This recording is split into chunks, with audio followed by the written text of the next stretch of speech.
Now that we're logged in, another step that we might want to take if this is a computer that we use on a regular basis that will make things easier for us is to add a desktop shortcut.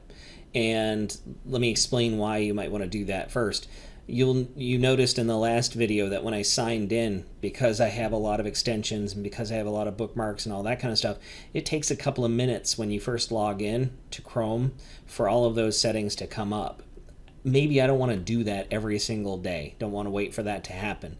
So what I can do is I can add a desktop shortcut. Now, one word of caution. The only time you should ever consider doing this on a district computer is if you are logged into that computer under your own network account.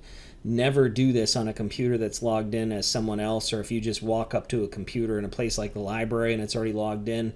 Don't do this, because what that means is anybody else who walks up to that computer would be able to use that desktop shortcut to get into your Google account.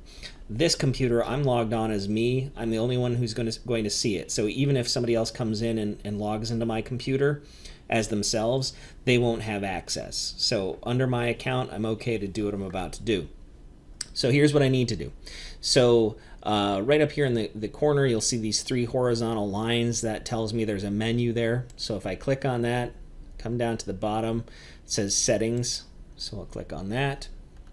And you won't have this huge long list, but you find the user account that you're logged into, click on it once to highlight it, and then below it, click on the button that says Edit. This window should pop up, and you'll notice that right down here in the corner it says Add Desktop Shortcut.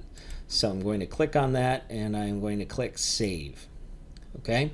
Now I'm going to not minimize, I'm actually going to X out of this. And I'll show you that what it just did was it just added this icon right here. It says M. Dalton Chrome, okay?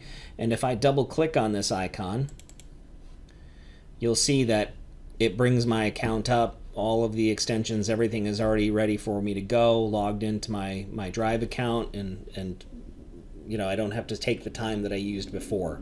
The other thing is that if you're doing this on a home computer and you have a personal Google account also, you'll notice that you can add desktop icons for more than one Google account. So what that means is you can very quickly switch back and forth between the two Google accounts if you need to.